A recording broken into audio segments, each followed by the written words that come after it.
আসসালামু আলাইকুম দর্শক বন্ধুরা, আশা করি সবাই ভালো আছেন। দর্শক বন্ধুরা, যারা এই গ্রীষ্মকালে বা বর্ষাকালে বা শীতকালে শসা চাষ করে থাকেন, তো শসার একটি প্রধান সমস্যা হচ্ছে দেখেন পাতা হালকা স্পট হলুদ দাগ পড়বে এবং পরবর্তীতে এই পাতাগুলো এরকম হালকা আস্তে আস্তে বেশি পুড়তে পুড়তে অর্থাৎ হলুদ হতে হতে গাছগুলো নষ্ট হয়ে যায়। এটাকে বলা হয় শসার ডাউনি মিল্ডো রোগ। তো মূলত এটা বিভিন্ন পর্যায়ে আক্রমণ করে থাকে, ছোট গাছে বা ফল হারভেস্ট শুরু হলে আক্রমণটা বিশেষ করে বেশি করে থাকে।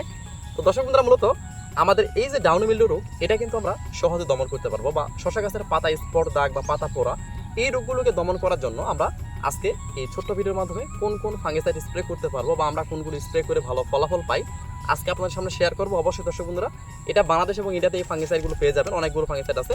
তো অবশ্যই কন্টিনিউ যদি স্প্রে করতে পারেন, দেখবেন আপনাদের গাছগুলো সুস্থ সুন্দর থাকবে এবং জীবনী শক্তি বৃদ্ধি পাবে, অর্থাৎ দীর্ঘদিন পর্যন্ত শসা গাছ টিকিয়ে রাখতে পারবেন এবং ভালো ফলাফল পাবেন। তো এক নম্বর স্টেপ হতে দর্শক বন্ধুরা, আমাদের এই ডাউনি মিল্ডিউ বা আমাদের যে শসার স্পট দাগ রোগ বা পাতা পোড়া এই রোগকে দমন করার জন্য প্রথম অবস্থায় আমাদের গাছ যখন ছোট থাকে, অর্থাৎ আমাদের গাছে যখন 20 থেকে 25 দিন বয়স হয়, গাছে ফুল আসার আগে যখন যদি আক্রমণ করে, অবশ্যই আপনারা কিন্তু প্রথম অবস্থায় এই যে কপার অক্সিক্লোরাইড, এটা কিন্তু বিভিন্ন কোম্পানির পাবেন। কপার অক্সিক্লোরাইড গ্রুপের যে কোনো ফাঙ্গিসাইড প্রতি লিটার পানিতে 2 গ্রাম।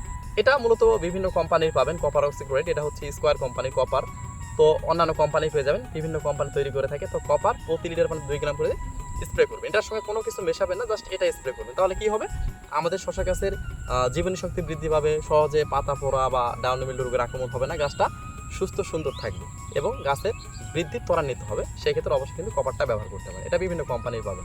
আচ্ছা, এটা হচ্ছে 1 নাম্বার স্প্রে। এখন দর্শক বন্ধুরা, গাছের একটু বয়স বেশি হচ্ছে বা আমাদের ফুল ফল হারভেস্ট শুরু হয়ে গেছে, হঠাৎ করে আক্রমণ করতেছে বা আক্রমণ করে নাই, সেই অবস্থায় কিন্তু আপনারা স্প্রে করতে পারবেন বায়ার কোম্পানির একটি প্রোডাক্ট, নাম হচ্ছে ইনফিনিটি প্রো। দর্শক বন্ধুরা, এই ইনফিনিটি প্রো হচ্ছে দুটি গ্রুপের সক্রিয় উপাদান তৈরি একটি ফাঙ্গিসাইড। এটাকে সিস্টেমিক ফাঙ্গিসাইড বলা হয়, যেটা স্প্রে করলে গাছের ভেতরে এবং বাইরে দুটিভাবে প্রোটেকশন করে থাকে এবং আমাদের এই শসার যে ডাউনি মিল্ডু রোগটি আছে বা পাতা পোড়া বা পাতা স্পট দাগ রোগ বা পাতা হলুদ হয়ে যাওয়া, এটা সহজে দমন করতে পারবেন।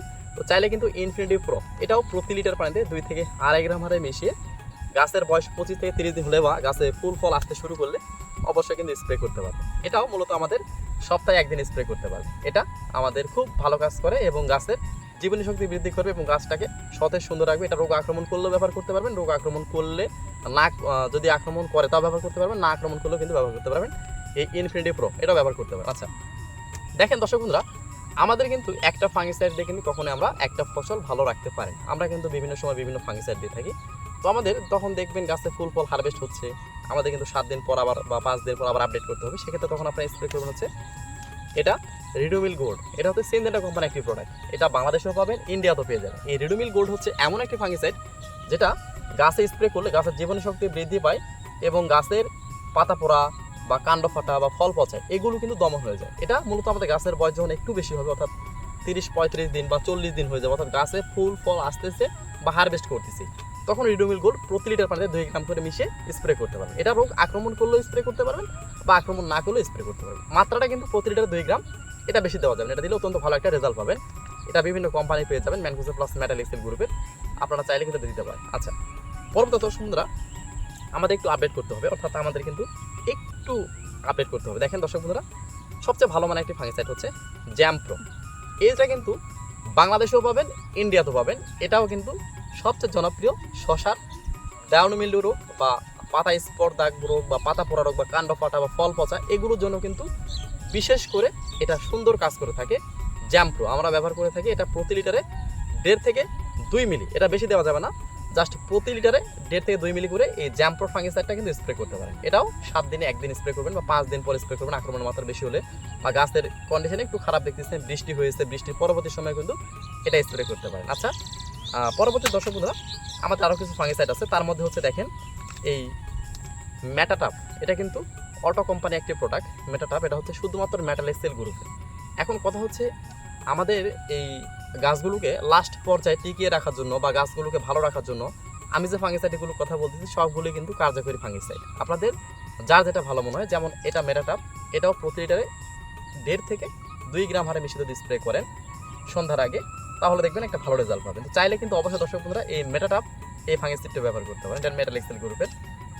এখন আমাদের আরেকটা হাতে ফাঙ্গিসাইড আছে, নাম হচ্ছে অটোস্টিন, এটা হচ্ছে কার্বেন্ডাজিম গ্রুপের ফাঙ্গিসাইড। এখন দর্শক বন্ধুরা অনেকে বলতে পারেন ভাই কার্বেন্ডাজিম দিয়ে ভালো কাজ হয় না। হ্যাঁ দর্শক বন্ধুরা, এটা প্রতি লিটার 2 গ্রাম করে মিশিয়ে হঠাৎ করে মাঝে মাঝে স্প্রে করবেন, তাহলে দেখবেন গাছের পাতা পোড়া রোগটাও দমন হবে, গাছের গোড়া পচা বা কাণ্ড ফেটে যাবে এগুলো দমন হয়ে যাবে। চাইলে কিন্তু অটোস্টিনটা ব্যবহার করতে পারেন। এখন দর্শক বন্ধুরা, আমি যে ফাঙ্গিসাইডগুলোর নাম বললাম সবগুলি কিন্তু শসা গাছের পাতা পোড়া বা পাতা স্পট দাগ রোগ দমনের জন্য ব্যবহার করা যায় এবং ব্যবহার করে ভালো একটা ফলাফল আমরা পেয়েছি, ইনশাল্লাহ আপনারাও পেয়ে যাবেন। এখন এই ফাঙ্গিসাইডগুলোর মধ্যে যার যেটা ভালো মনে হয়, রোগ আক্রমণ করলেও ব্যবহার করতে পারবেন, আক্রমণ না করলেও ব্যবহার করতে পারবেন। তবে গাছের বয়স অনুযায়ী পর্যায়ক্রমে আপডেটভাবে আমরা ফাঙ্গিসাইডগুলো স্প্রে করব, যার যখন যেটা মনে হয়। এবং আপনাদের যে এলাকাতে উপসহকারী কৃষি কর্মকর্তা আছে তার সঙ্গে কথা বলে আপনাদের বিস্তারিত সমস্যাগুলো তুলে ধরবেন, আপনাদের সঠিক একটি সমস্যার সমাধান দিয়ে দিতে পারবেন। আজকে এই পর্যন্তই, আল্লাহ হাফেজ।